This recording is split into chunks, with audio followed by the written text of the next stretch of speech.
군 당국은 비무장지대 지뢰 폭발을 북한의 도발로 규정했습니다. 그동안 북한은 비무장지대 안에서 잦은 도발을 일삼았지만 이처럼 대인 지뢰를 통한 도발은 48년 만인 것으로 알려졌습니다. 명백한 정전협정 위반으로 광복 70주년, 분단 70주년을 앞둔 남북관계에 어두운 그림자가 드리우고 있습니다. 영상으로 먼저 보시겠습니다. 북한군이 매설한 것으로 확실시되는 목함 지뢰에 의해 심각한 부상을 입는 사건이 발생하였다.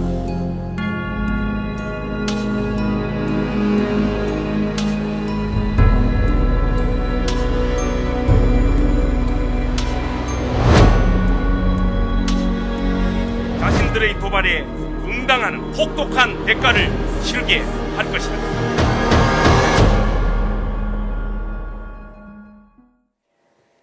네, 이번 사태로 인한 파장이 매우 클 것으로 보입니다. 시청자 여러분의 궁금한 점이나 향후 남북관계에 대한 시청자 여러분의 의견을 샵 1988로 보내주십시오. 방송 중 여러분의 문자를 소개해드리겠습니다. 전문가와 자세히 짚어보겠습니다. 한국국방연구원 이창형 안보전략연구센터장과 함께합니다. 어서 오십시오. 네, 반갑습니다. 자, 군사분계선 안에서 북한의 유실 지뢰가 나오는 경우도 있는데 이번에 단정적으로 북한이 매설한 것이다 라고 판단하는 근거는 뭔가요? 이미 합동참모본부에서 밝힌 대로 예. 여러 가지 이유가 있습니다. 예. 첫 번째는 우선 지형적으로 유실이라 하면은 이 비가 와서 물이 흐르는 그렇죠. 이 낮은 지역에 있어야 그 유실인데 네. 지금 여기 폭발한 지역을 보면 추진철책 전방위 철책에서부터 북한 쪽으로 이렇게 경사지 있는 곳이에요. 지뢰가 흘러 들어와서 이렇게 올 수 없는 그런 남고 북저, 남쪽이 높고 북쪽이 낮은 그런 지형적 특성, 그게 첫 번째고요. 네. 두 번째는 일단 각종 잔해 수거해서 조사를 해본 결과 5종 43점 정도의 그 내용물들이 다 일단 오래되지 않은 최근에 북한 어떤 제작된 그런 점 등이 있고요. 그 외에 얼마 전까지 바로 7월 말까지 그 지역에 똑같은 병력이 똑같은 코스로 작전을 했는데도 그 지역에 전혀 문제가 없었는데 이번에 일이 생겼다는 점. 또 최근에 북한이 그 일대에서 이 작전 활동을 많이 했다는 것, 그런 것이 관측되고 있었던 이런 몇 가지 점들을 보면은 북한 소행 외에 다른 추정할 다른 일이 없는 거죠. 그리고 정전위원회하고 한국 측 조사단이 같이 가서 같이 다 본 모든 정황 증거를 볼 때 북한이 매설한 지뢰다 하는 것이 확실한 그런 상황이죠.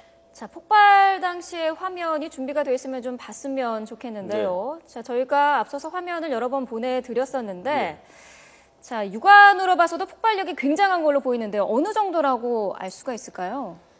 지금 보통 지금 우리가 하고 있는 목함 지뢰의 경우 살상 반경이 한 2m 또는 피해 반경 한 13m 이런 정도 얘기를 하고 있는데 그건 무슨 말이냐면 2m 그 지뢰의 주변 2m 지역에서는 그 후폭풍이나 파편을 맞으면 사람이 죽을 수 있다는 거죠. 그리고 한 13m 정도 이격된 곳에는 창문이 깨지거나 그 정도 큰 파급, 후폭풍이 있는 거죠. 그러니까 전차, 탱크를 잡는 대전차 지뢰를 제외하고 사람을 살상하기 위해서 만든 지뢰 중에서는 가장 강력한 그런 지뢰라고 볼 수 있습니다. 북한이 연평도 포격도 했고 천안함 폭침도 했는데 굳이 이런 식의 목함지뢰라는 상당히 작고 파괴력이 약한 그런 도발 장비를 택한 이유가 있을까요? 여러 가지 분석이 가능할 겁니다. 작전적인 또는 전술적인, 작전적인, 전략적인, 정치적 의도까지 다 볼 수 있을 텐데 제가 분석하는 측면은 이게 이제 사소한 일이지만 지금 북한 김정은은 앞으로 10월 10일 날 노동당 창당 70주년 행사를 앞두고 있습니다. 따라서 이 시기에 뭔가 충성심을 끌어올리고 여러 가지 이런 북한 내부를 단속하는 이런 일을 해야 되는데 그 과정에 전방에 있는 각 군의 군 지휘관들도 충성 경쟁을 하는 거죠. 그러니까 김정은한테 충성을 맹시하고 보이는 행동을 해야 되는데 그러기 위해서는 지금까지 바다에서 해군들이 한 NLL 침범이나 또는 천안함 폭침 등 바다에서도 있을 수 있지만 이제 육지에서도 공중에서도 아마 각 군 전방 지휘관들이 생각할 수 있는 다양한 방법에 어떤 그 자기들의 충성 경쟁이면서 이것이 한국에는 압박이 되는 그런 방식으로 이제 다양한 수단이 있는 것 중에 이것도 하나의 계기가 아닌가 저는 그렇게 분석을 하는데 물론 그 목적은 다양한 여러 가지 이 레벨로 분석이 가능할 것으로 제 기억으로는 그 뭐 천안함이나 연평도 있을 때 뭐 여러 전문가들이 우리가 예상치 못한 곳에서 예상치 못한 방법으로 북한이 도발할 것이다. 아마 당시 김관진 국방장관도 그런 답변을 한 것을 기억하는데 뭐 이런 것들이 이제 연장선상에 될 수 있겠군요. 이런 것들이 바로 우리가 이제 여기 휴전선에서 DMZ에서 났으니까 우리가 지금 그래도 추적을 하고 잔해를 수적해서 분석을 하고 할 수 있는데 서울 시내나 예상치 못한 그러니까 누가 도발했는지 도발 주체를 찾을 수 없는 이런 도발 이것들이 이제 앞에 문제죠. 그러니까 당장은 누가 한지도 모르는 분석을 하고 한참 조사를 해야 단서를 조금 찾을 수 있는 이런 도발일 경우에 이것은 상당히 우리가 예의주시하고 경계해야 될 부분인데 시기적으로는 지금 우리 군이나 국가적으로 북한의 도발에 대해서 아주 유념하고 예의주시해야 될 그런 시기라고 저는 보고 있습니다. 지금 이 폭발이 일어난 지역이 DMZ 내 작전구역이란 말이죠. 그런데 이 구역에서 우리 군이 작전을 수행할 때 어떻게 지뢰 탐지기를 사용하는 건 기본은 아닐까라는 생각도 저는 들었었는데 어떻습니까? 그건 아닌가 보죠. 이걸 이해하시기 위해서는 이제 철책 구조를 좀 이해를 하셔야 되는데 아까 저 그림이나 뭐 영상에서 나왔지만 우리가 병력들이 경계를 쓰고 있는 경계 GOP 라인이 있습니다. 일반 경계선이라고 있죠. 여기는 이제 병사들이 쫙 배치가 돼 있죠. 그 다음에 북한 군이 있는 이제 GP를 빼고 그 군사 분계선 MDA라고 그 라인 그 앞에 우리 GP들이 전투 전초라고 들어가 있거든요. 예전에는 이 추진 철책이 없었습니다. 제가 아까 소개할 제가 연대장 출신이고 대령으로 해서 특공대대 소장도 했는데 저희가 이 DM 작전할 때는 저 철책이 없었습니다. 그런 질문하시는 분들이 많더라고요. 추진 철책 도대체 언제 생긴 거냐? 그렇죠. 그러니까 땅그렇게 이 GP들만 이제 있었고 초소들 쉽게 해서 그렇죠. 초소들만 이걸 연결하는 선을 이제 그 뒤에 하도 이놈들이 북에서 자꾸 침투를 하니까 이거를 연결하는 선을 이제 했는데 여기는 사실상 경계 시설이나 이런 것들 그렇게 모든 병력을 다 배치할 수가 없습니다. 다만 북한이 더 이상 들어오지 못하게 우리 그 철책, 우리 지역을 굳건하게 만든 철책인데 여기에는 모든 경계 시설, 모든 준비를 다 할 수가 없습니다. 그냥 요 앞에 오기까지의 이제 이 저지 또는 경계한데 방금 말씀하신 대로 거기 이 지역은 이미 우리가 그 철책 작업을 할 때 이미 그 지역 일대는 다 우리가 통로 개척을 할 때 지뢰 탐지도 하고 지뢰 제거를 다 하고 설치된 지역이거든요. 그리고 이제 그 안에 철책 안쪽으로 수색로라고 그래요. 저 군사 번개선까지 다니는 수색로가 있는데 그런 지역은 당연히 처음 들어갈 때는 당연히 지뢰 탐지기나 또는 다 준비를 해야 되지만 보통 개통돼 있는 이미 개설돼 있는 수색로 또 통로들에는 우리가 일상적인 작전 물론 그렇다고 해서 무방비로 가는 건 아닙니다. 다 지뢰 덧시도 신고 방탄 조끼도 입고 방탄모 쓰고 응급 오늘 이번처럼 자주 그 대체를 잘 했는데 자칫했으면 아마 그 두 명의 그 장병이 아까운 목숨을 잃을 수 있는 상황인데 아주 그 적시적절하게 잘 협조된 철수를 해서 그래도 생명을 구한 아주 훌륭한 그런 그 후속 조치를 잘 했다. 저희가 2000년에 그 비슷한 사고를 당한 1사단 당시 수색대대장 이종명 대령을 이제 전화 연결을 할 텐데요. 한번 직접 당시 상황과 이번 사건과 좀 유사점 한번 찾아보는 것도 좋을 것 같습니다. 이종명 대령님 혹시 전화로 연결이 되어 있습니까? 예, 이종명 대령님. 예, 이종명 대령입니다. 네. 뭐 일단 저희가 소개를 해드리지만 안타깝게도 2000년 사고 당시 이제 1사단 수색대대장을 역임을 하면서 뭐 비슷한 사건을 당하셨다고 들었는데 일단은 어떤 사건이었는지 좀 설명을 간략하게 좀 해주시겠습니까? 네, 그 당시 상황은 지금 이번 상황은 조금 그 상이한 면이 있는데 그때 저는 이제 여기 1사단 수색대장 임무를 거의 마치고 다음 후임 대장한테 인수인계를 하기 위해 가지고 DMZ 작전에 관련된 수색작전 통로를 인수인계해주고 또 DMZ 내에 들어가서 적과 또 우리 아군 DMZ 지형에 대해서 인수인계를 하기 위해 가지고 들어갔습니다. 네. 들어간 지역이 이제 군사 분계선상이거든요. 군사 분계선상에서 이제 여러 가지 임무를 수행을 하고 돌아 나오던 중에 그만 같이 들어갔던 후임대장이 지뢰를 밟아가지고 네. 또 이번 그 허아사 같이 그 두 다리를 잃고 같이 들어갔던 중대장은 네. 팔다리 관통상을 입고 네. 이렇게 쓰러졌습니다. 그래서 그 MDL 선상은 굉장히 그 민감한 지역이기 때문에 예.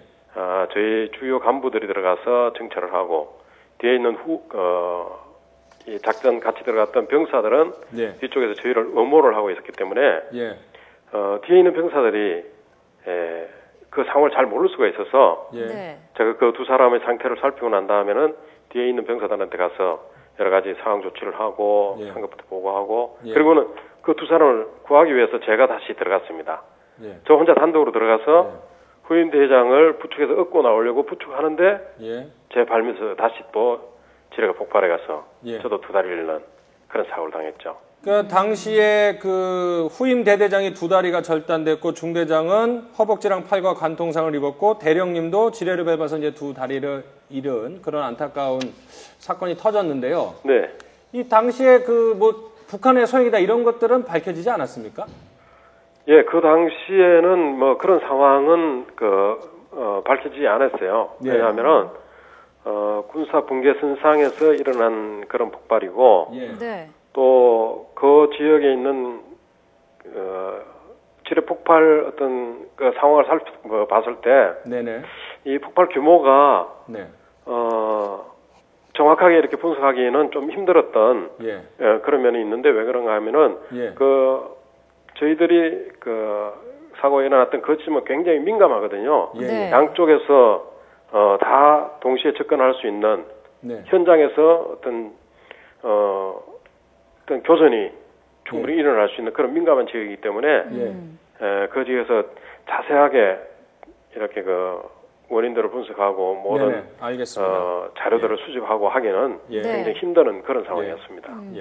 그 DMZ에 지뢰가 많이 발견이 됩니까? 최근에는 어떤 상황인가요?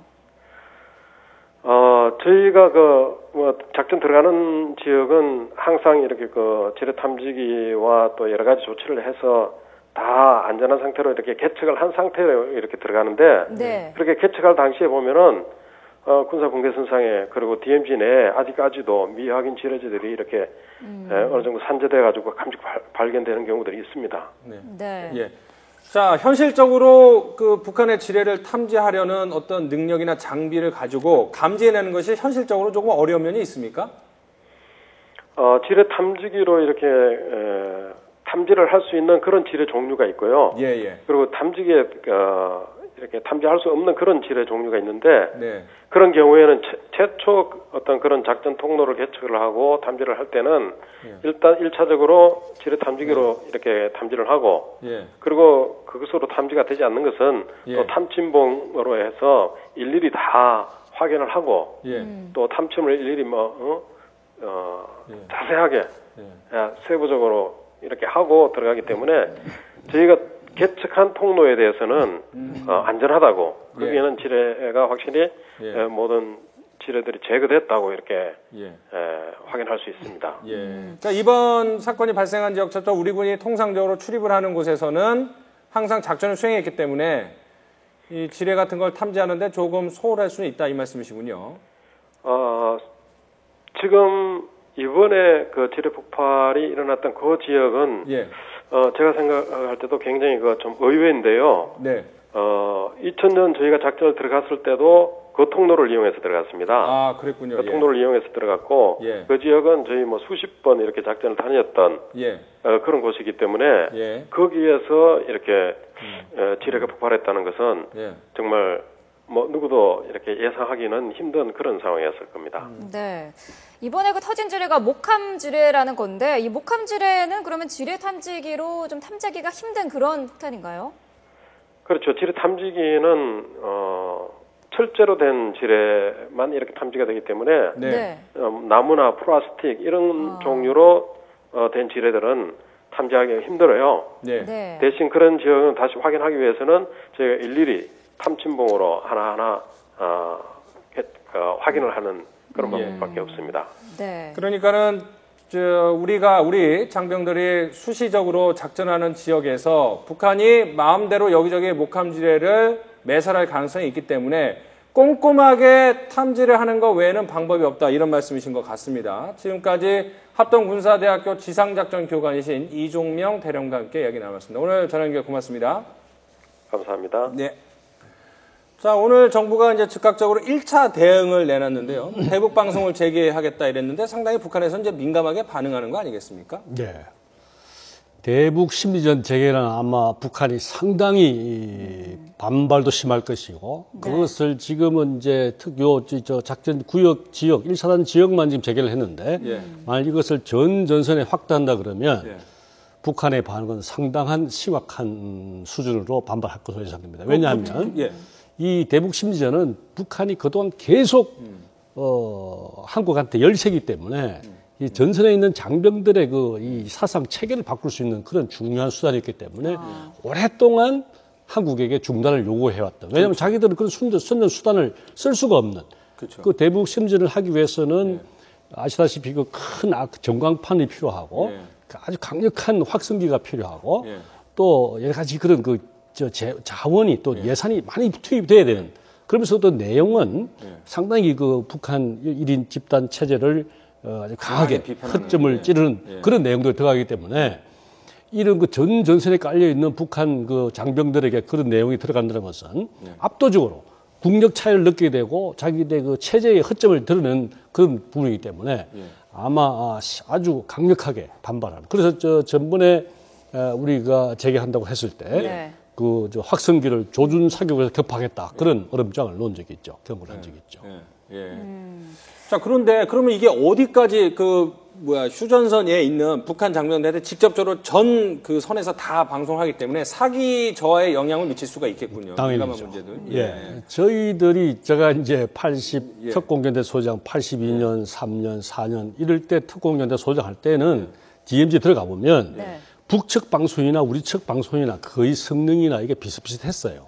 지금은 뭐 압도적이고 특히 우리가 그 대북 전광판, 우리 전광판 있죠. LED 전광판 이런 거로서 이렇게 압도적인 기술력으로 북한을 그러면 북한 장병들이 느끼는 이 위압감이랄까 또는 심리적 위축 이런 것들은 상당히 큰 타격이죠. 자, 우리 정부가 이제 혹독한 대가를 치르게 할 것이다라고 경고를 했는데 혹독한 대가에 이런 대북 심리전 재개가 포함이 되는지, 그리고 또 다른 예상되는 시나리오는 뭐가 있는지 좀 궁금합니다. 우리 지금 김관진 청와대 안보실장께서 국방장관 시절에 북한이 도발할 경우에 응징하는 수준을 이야기했습니다. 원점 도발한 원점을 타격하고, 두 번째는 그것을 지원한 세력을 타격하고, 마지막에 이것을 지휘한 세력까지 타격하겠다.